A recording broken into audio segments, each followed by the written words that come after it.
Mom stopped at a store for a $20 charger while my appendix burst. Please, hospital, I begged before she locked me in. Now I'm taking her to court. I was in math class when the pain hit, sharp burning, like someone was twisting a knife in my lower right side. At first, I thought maybe I'd pulled something, but within minutes I was sweating through my shirt and couldn't sit up straight. I texted the family group chat, needed a ride home. Something was really wrong.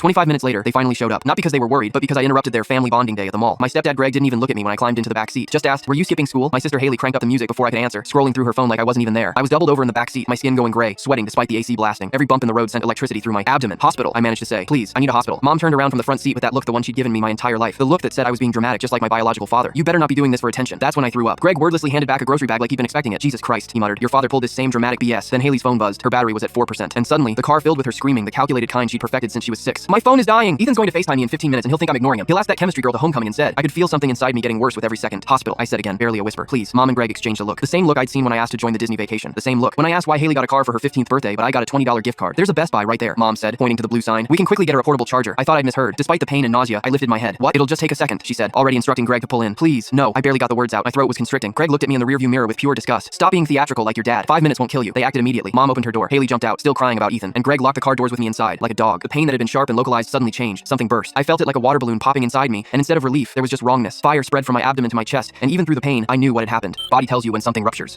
Through the store window, I could see Mom comparing two different chargers. Haley was looking at phone cases. Greg kept checking his watch, probably worried about missing the start of the game at 3:45. Not worried about me. I tried to pull out my phone to call 911, but my hands were shaking too badly. Everything started going dark around the edges. I heard the car door open. "Greg, is he breathing?" Mom's voice sounded far away. "Yeah, but we need to go now. I haven't charged my phone yet." That's the last thing I remember before blacking out completely. I woke up in the ICU 2 days later. The first thing I heard was my mom's voice in the hallway, that fake worried tone she used during parent-teacher conferences. "We rushed here the second we realized something was wrong." She was telling someone. "We only stopped for 2 minutes because Haley needed anxiety medication from the pharmacy. The nurse was eating it up." "You poor things." It must have been terrifying. Then Greg's voice. "We've been here every day." Stayed with him the whole time. That's when I realized I had to get justice myself, and I knew exactly how. In the family group chat, I typed, "Thank you for saving my life, Mom," but I sent something different to a contact I'd saved months ago under a fake name, my biological father's number that I'd found on Mom's old phone. I almost died because Mom wouldn't take me to the hospital. Now in ICU. Please help. My bio dad drove 3 states overnight. When he arrived the next morning, his eyes were red from crying and driving all night. He looked like an older version of me, same nose, same jawline. The features Mom always said made her sick. He immediately coordinated with the hospital social worker. I told them everything. The Best Buy stop, being locked in the car, my appendix rupturing while they shopped for a phone charger. The social worker documented every word. Mom found out my dad that was there and went ballistic. Threatened to call security, said he had no rights, that the courts had terminated everything years ago. But my dad pulled out bank statements, 15 years of child support payments every single month. Mom had told me my entire life that he'd abandoned us and never paid a dime. The hospital had already documented my condition when I arrived, critical sepsis from a ruptured appendix. The surgeon said another 30 minutes might have killed me. 6 weeks later, we were in court. My sister Haley took the stand and broke down crying. She told the truth about the Best Buy stop, how long they stayed, how I was vomiting, how gray my face looked. She admitted they'd always treated me differently than her, that she got everything while I got nothing. The surgeon testified that my appendix had ruptured at least 2.5 hours before I arrived at the hospital. He said any reasonable adult would have gone straight to the emergency room based on my symptoms. Mom's lawyer tried to call it one isolated mistake, bad judgment under stress. But then they presented everything else. Medical records showing I was underweight and malnourished. School counselor reports about my deteriorating health. Social work documentation of years of differential treatment. The judge reviewed everything for what felt like hours. Then she looked directly at Mom with an expression I'll never forget. "The evidence shows a persistent pattern of neglect," she said, her voice calm but firm. "The Best Buy incident was simply the most egregious example." Then she awarded my dad full custody, and Mom walked out of the courtroom without looking at me once.